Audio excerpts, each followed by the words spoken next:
জামানার হাদিসগুলো পড়ে দেখেন, শেষ জামানার সবচেয়ে ইম্পর্টেন্ট জায়গা হচ্ছে এই জেরুজালেম থেকেই শেষ জামানার সবচেয়ে বড় বড় ঘটনাগুলো ঘটবে। ওইখানেই দেখবেন লড়াই হচ্ছে, দাজ্জালকে মেরেও ফেলা হবে ওইখানে। ওই জায়গাগুলোতেই ঈসা আলাইহিস সালাম আসবেন, ওখানে ইমাম মাহদী, সবই ওখানে। শেষ জামানার বড় বড় ক্যারেক্টার সব ওখানে, সবই ওখানে। এমনকি যে বাহিনীর কথা বলা হয়েছে শেষ জামানায়, একটা বাহিনী, আল্লাহর সেনাবাহিনী লড়তে লড়তে লড়তে লড়তে ওই জেরুজালেম পর্যন্ত চলে যাবে। পৃথিবীর কোনো শক্তি ওদেরকে দমন করতে পারবে না। এটাও হাদিস আসছে। এমনকি এমনও হাদিস আসছে যে তোমরা ইহুদদের সাথে যুদ্ধ করবে, নবীজি বলেছেন।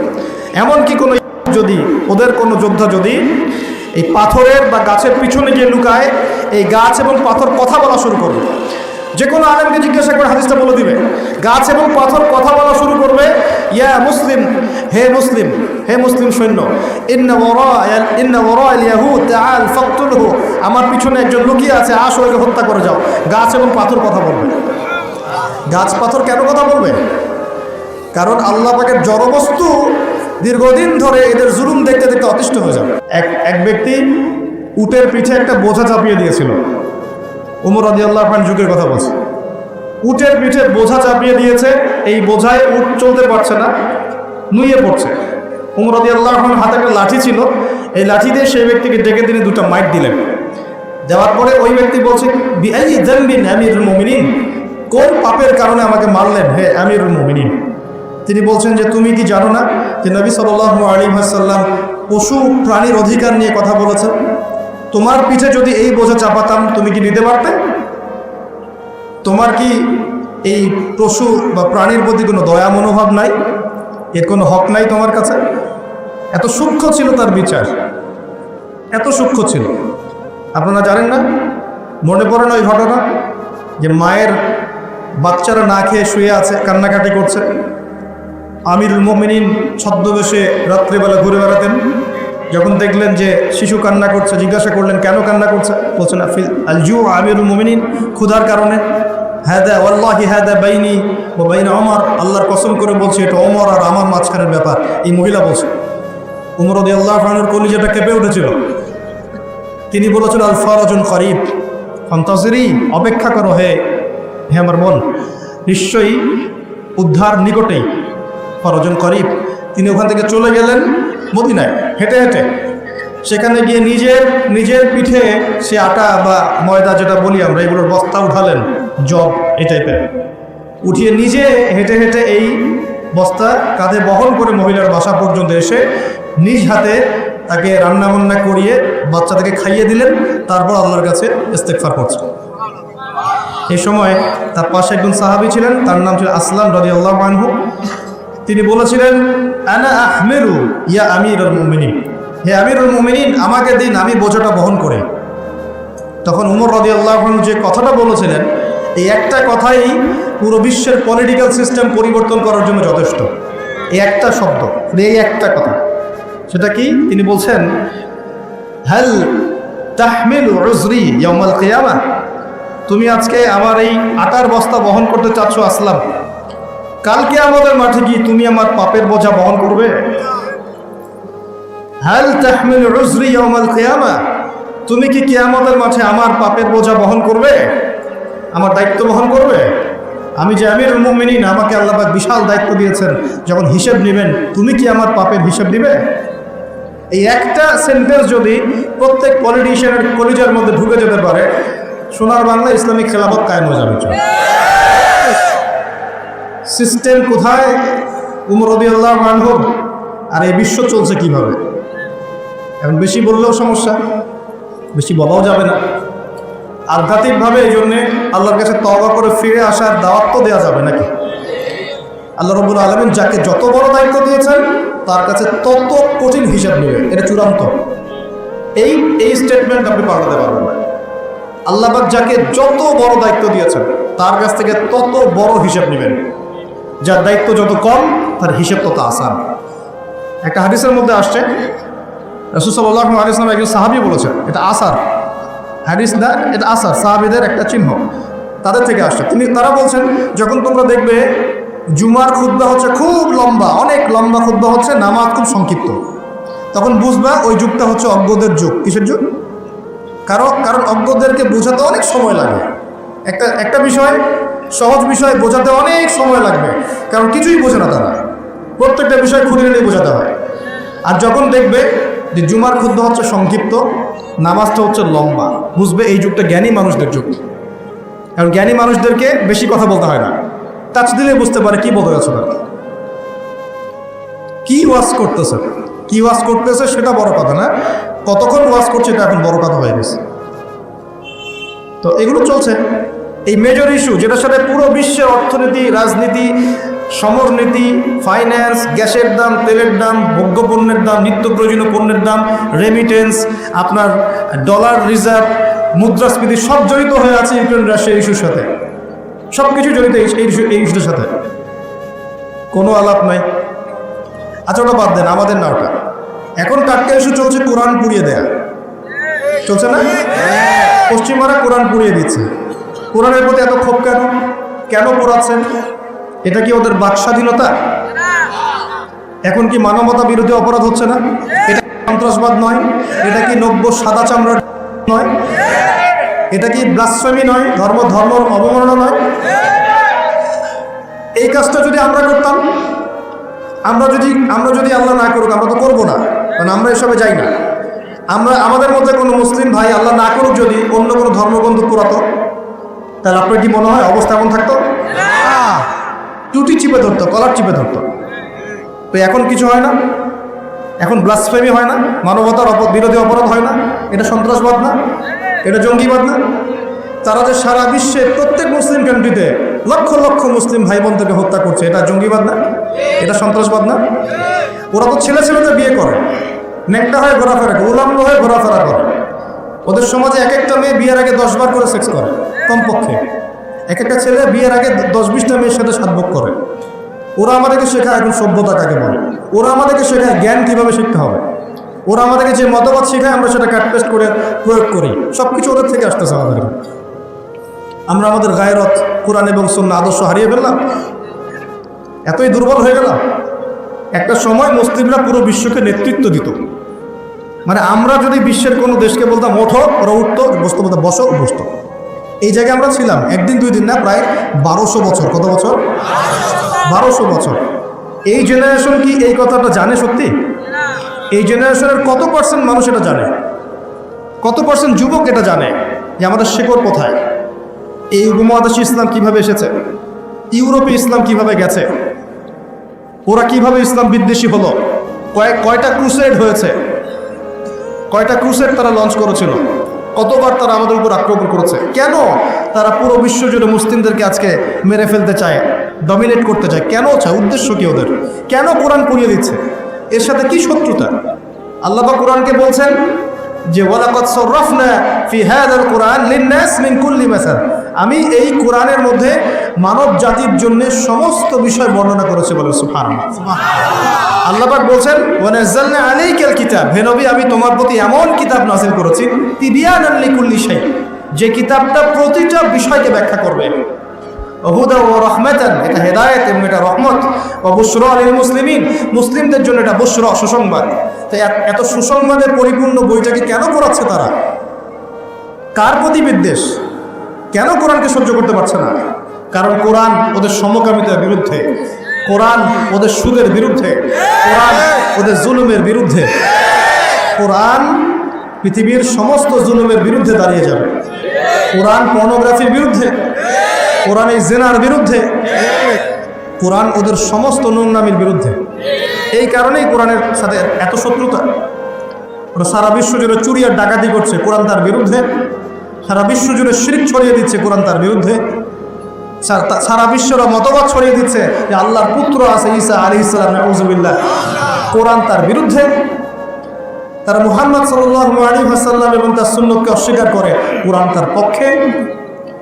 কোরআনে বলা হচ্ছে যে আল্লাহর জমিনে আল্লাহ পাকের দিনটা প্রতিষ্ঠা করতে হবে, ওরা তার বিপক্ষে। এই সমস্ত কারণে ওরা কোরআনকে জ্বালিয়ে দিতে চায়। এখন কোরআনে কখনো বলা আছে নিরপরাধ কোনো মানুষকে হত্যা করতে হবে? এইরকম একটা কিতাবকে তারা কেন পড়াচ্ছে? এই শুনে কতগুলো ওয়াজ মাহফিল শুনেছেন, কয়টা প্রশ্ন শুনেছেন? সমস্যা আমাদের মধ্যেও, সমস্যা আপনাদের মধ্যেও, সমস্যা অডিয়েন্সের মধ্যেও, সমস্যা যে স্পিচ দিচ্ছে তার মধ্যেও। আমরা কেউই পারফেক্ট না। আমরা সবাই আমাদের জায়গা থেকে খেয়ানত করছি। আমরা সবাই যার যার জায়গা থেকে আমানতের খেয়ানত করছি। এটা আমরা সবাই যার যার জায়গা থেকে আমানতদার হতাম, আজকে ইসলামের অবস্থা এমন হতো না। বিশ্বাস করেন, সেকুলার সমাজ, নাস্তিক সমাজ, বা যারা একটু মুক্ত চিন্তা বলে, বাক স্বাধীনতার কথা বলে, মুক্ত চিন্তার কথা বলে, যারা দাবি করে তারা একটু স্মার্ট, এমন দাবি করে না, এই বিশাল কমিউনিটি ইসলামের নামে এরকম কিছু ভণ্ডামি দেখে ইসলাম সম্পর্কে বিরূপ ধারণা সৃষ্টি করে এবং এই ইস্যুগুলোকে কেন্দ্র করে তারা সারা ওয়ার্ল্ডে প্রোপাগান্ডা চালায়। ইসলামকে এমন, ইসলাম কি এমন? ইসলামকে আজকে হাসি ঠাট্টার পাত্র বানানো হয়েছে। এগুলো দেখে কোনো মানুষ ভালো থাকতে পারে? যদি ভিতরে ঈমান থাকে, আপনার ভিতরে রক্তক্ষরণ হবে, আপনার কলিজা কাঁপবে, ভিতরে একটা জ্বালান ফিল হবে, আগুন জ্বলবে ভিতরে, সমুদ্রের মতো। সমুদ্র আস্তে আস্তে বয়ে যাচ্ছে ঠিকই, ভিতরে কিন্তু আগ্নেয়গিরি আছে। জানেন সমুদ্রের ভিতরে কি আছে? আগুন আছে, আগুন। কিয়ামতের দিন ফেটে পড়বে সমুদ্র, একদম কিয়ামতের দিন সমুদ্র ফেটে পড়বে এবং পানিতে আগুন লেগে যাবে। আমরা তো জানি যে পানিকে নেভায়, আগুনকে নেভায় পানি, তাই না? কিয়ামতের মাঠে উল্টা হবে, আগুনেই পানিতে আগুন লেগে যাবে কিয়ামতের মাঠে। সূরা তাকবীর পড়ে দেখেন, এর নিচের মধ্যে এরকম আগুন আছে। এগুলো দেখার পরেও কোনো ইমানদার মানুষ ভালো থাকতে পারে? টাটকা ইস্যু ছিল এই যে একটা বৈশ্বিক সংকট, যুদ্ধ চলছে সারা বিশ্বে, তার উপর করোনার একটা প্রভাব চলে গেছে। আরেকটা আছে এই যে কোরআন ইস্যু চলছে এখন। আর সবচেয়ে লেটেস্ট, এবং এটা তো চলছেই বিগত 80 বছর থেকে, আবার নতুন করে ইস্যু চলছে এখন, প্যালেস্টাইন, ফিলিস্তিন এবং ইসরায়েল ইস্যু চলছে না? এখনকার ইস্যু ওদের, এখনকার ভিশন কি? এই যে আমাদের মসজিদ বাইতুল আকসা, মসজিদুল আকসা, এটাকে সরিয়ে ফেলে সেখানে ওদের টেম্পল নির্মাণ করার প্ল্যান এখন। আমরা এই পর্যন্তই বলতে পারবো না, আউযুবিল্লাহ, এর বেশি কিছুই করতে পারবো না। আমাদের ঈমান এই অবস্থাতেই এখন। একটা লেভেল থাকে, মান রাআ মিনকুম মুনকার, কেউ যদি কোনো মুনকার কাজ দেখে, ফালিয়ুগাইয়ির বিয়াদিহি, ক্ষমতা থাকলে হাত দিয়ে সরিয়ে দিবে, মানে ক্ষমতা থাকলে একদম লড়াই করে সরাই দিবে। এটা এক নম্বর। 2, ওয়াইল্লাম ইয়াস্তাতি', যদি সেটা করতে না পারে, ফাবিলিসানিহি, কমপক্ষে লিসান দিয়ে বলবে। লিসান দিয়ে বলে কয়জন? ওঠেন বসেন ওয়াজ মাহফিল চলছে এখন, লিসান দিয়ে বলে কয়জন? কয়জন হকপন্থী উলামায়ে কেরাম এই পুরো ওয়ার্ল্ড অ্যাফেয়ার্সের বড় বড় ইস্যুগুলোকে নিয়ে বীর দর্পে কথা বলছে বাংলার মাটিতে?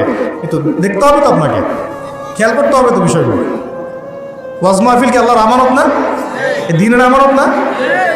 এটা কি মুসলিমদের পক্ষে কথা বলবে না বিপক্ষে কথা বলবে? ইসলামকে রিপ্রেজেন্ট করবে কি না? তাহলে ওই ইস্যুটা কি বড় ইস্যু নয়? শেষ জামানার হাদিসগুলো পড়ে দেখেন, শেষ জামানার সবচেয়ে ইম্পর্টেন্ট জায়গা হচ্ছে এই জেরুজালেম থেকেই শেষ জামানার সবচেয়ে বড় বড় ঘটনাগুলো ঘটবে। ওইখানেই দেখবেন লড়াই হচ্ছে, দাজ্জালকে মেরেও ফেলা হবে ওইখানে। ওই জায়গাগুলোতেই ঈসা আলাইহিস সালাম আসবেন, ওখানে ইমাম মাহদী, সবই ওখানে। শেষ জামানার বড় বড় ক্যারেক্টার সব ওখানে, সবই ওখানে। এমনকি যে বাহিনীর কথা বলা হয়েছে শেষ জামানায়, একটা বাহিনী, আল্লাহর সেনাবাহিনী, লড়তে লড়তে লড়তে লড়তে ওই জেরুজালেম পর্যন্ত চলে যাবে। পৃথিবীর কোনো শক্তি ওদেরকে দমন করতে পারবে না। এটাও হাদিসে আসছে। এমনকি এমনও হাদিসে আসছে যে লা তুকাতিলুন্নাল ইয়াহুদ, তোমরা ইহুদদের সাথে যুদ্ধ করবে, নবীজি বলেছেন। এমনকি কোনো যদি, ওদের কোনো যোদ্ধা যদি এই পাথরের বা গাছের পিছনে গিয়ে লুকায়, এই গাছ এবং পাথর কথা বলা শুরু করবে। যে কোনো আলেমকে জিজ্ঞাসা করে হাদিসটা বলে দিবে। গাছ এবং পাথর কথা বলা শুরু করবে, ইয়া মুসলিম, হে মুসলিম, হে মুসলিম সৈন্য, ইন্না ওয়ারা'আল ইয়াহুদ তাআল ফাকতুলহু, আমার পিছনে একজন লুকিয়ে আছে, আসো ওকে হত্যা করে যাও। গাছ এবং পাথর কথা বলবে। গাছ পাথর কেন কথা বলবে? কারণ আল্লাহ পাকের জড়বস্তু দীর্ঘদিন ধরে এদের জুলুম দেখতে দেখতে অতিষ্ঠ হয়ে যাবে। ওয়ার্ল্ডের যে বড় বড় ইস্যু, তার মধ্যে এটা একটা ইস্যু ছিল, এখন চলছে। এখন ওরা কি বলেছে জানেন? ওদের গভর্নমেন্ট কি বলেছে? তার আগে বলি, ওই জায়গাটা কি মুসলিমদের না অমুসলিমদের? ওই জায়গাটা কাদের? উমর রাদিয়াল্লাহু আনহু ওই জায়গা বিজয় করেন নাই? সালাহউদ্দিন আইয়ুবী রাহিমাহুল্লাহ বিজয় করেন নাই? ওই জায়গায় মুসলিমরা প্রায় 1200-1300 বছর থেকে ছিল না? ওইখানে আমাদের বাড়িঘর থেকে মুসলিমদেরকে দূর দূর করে তাড়িয়ে দেওয়া হচ্ছে কেন? আর কারা তাড়িয়ে দিচ্ছে? কাদের ক্ষমতায়? এই বিষয়গুলো নিয়ে ভাবতে হবে না? পড়াশোনা করতে হবে না? প্রথম বিশ্বযুদ্ধের আগ পর্যন্ত ওই জায়গাটা আমাদেরই ছিল। প্রথম বিশ্বযুদ্ধ হয়েছে 1914 থেকে 18 সালের মধ্যে। 1914 থেকে 18, এই যে এখন চলছে কত, 2023, এই যে 100 বছর হয়ে গেল। এই প্রথম বিশ্বযুদ্ধের সময় ব্রিটেন, নাম শোনেন না? ব্রিটিশরা এই যে আমাদের সাবকন্টিনেন্টে 200 বছর শাসন করেছিল। ইতিহাস পড়েন নাই? ইতিহাস পড়বেন কি? এখন তো ওই নীল বিদ্রোহের ইতিহাস নাই, হাজী শরীয়তুল্লাহর নামই নাই, তিতুমিরের নামও নাই, ফরাইজি আন্দোলনের নামই নাই। ইতিহাস পড়বে কি আমাদের বাচ্চারা? নিজে একা একা ফিতনা থেকে বেঁচে থাকা যাবে না। ফিতনা থেকে বেঁচে থাকা যাবে না, দলিল কোরআনেই আছে। ওয়াত্তাকু ফিতনা, ওয়াত্তাকু ফিতনাতান লা তুসিবান্নাল্লাযীনা যালামু মিনকুম খাসসা। আল্লাহ বলছেন তোমরা সেই ফিতনা থেকে বেঁচে থাকো। আল্লাহর কথা শোনেন, আল্লাহ পাক বলছেন তোমরা সেই ফিতনা থেকে বেঁচে থাকো যে ফিতনা শুধু জালেমদের উপর খাস করে আসবে না, মানে সবার উপরেই আসবে। বলেন তো, সুদের ফিতনা সবার উপরে আসে নাই? আসে নাই? এই যে এক সময় ঘুষটা খুব অপরাধ মনে করা হতো, যে ঘুষ ছি, মানুষ দেখলে কি, জানলে কি বলবো। আস্তে আস্তে আস্তে আস্তে ইউজড হয়ে গেলাম। এখন স্বাভাবিক হয়ে যাচ্ছে দিন দিন। হ্যাঁ, দেওয়াই লাগে, নেওয়াই লাগে। এখন ফতোয়া জিজ্ঞাসা করতেছে যে আমার যোগ্যতা ছিল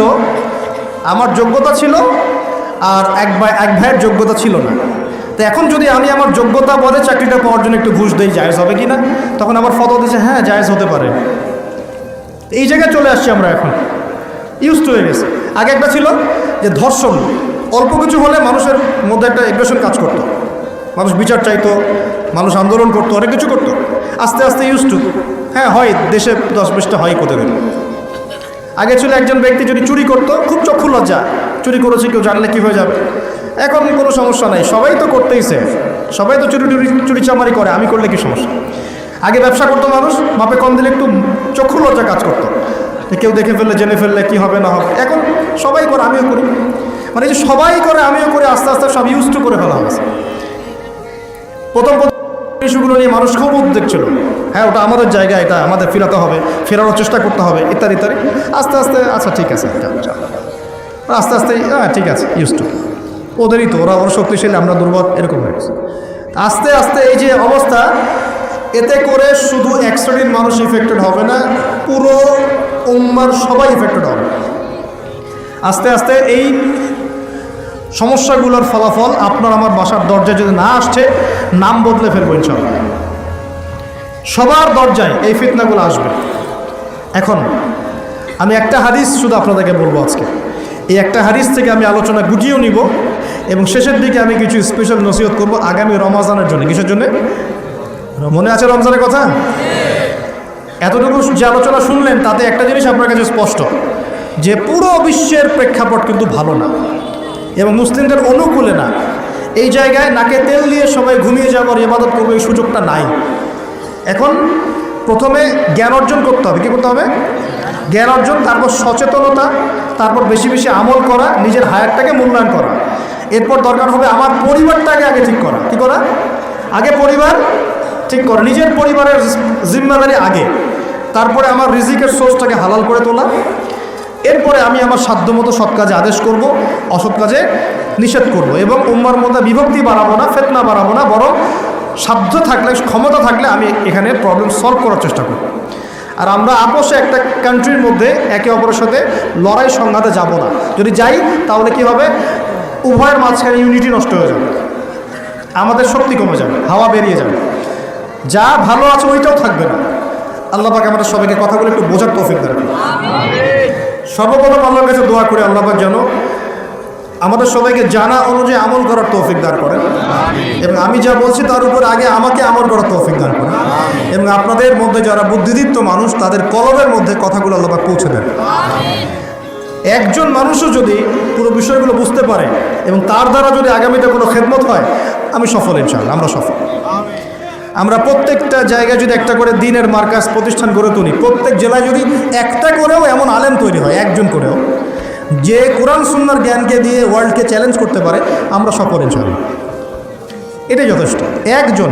ইমাম বুখারী রাহিমাহুল্লাহ এর ওস্তাদ বলতেন যে আমার এই দার্সের মধ্যে যদি এমন একজন ব্যক্তি বের হয় যে নবীর হাদিসগুলোকে মানে সহি জয়ীফ জাল এগুলোকে বাছাই করে সহিগুলোকে আলাদা করে ফেলবে, হ্যাঁ, আমার আজকের দার্স সফল। ইমাম বুখারী রাহিমাহুল্লাহর কলবে কলিজায় এই কথাটা এত দাগ কেটেছিল যে তিনি পরবর্তীতে সেই ছাত্র হয়ে দেখিয়েছেন।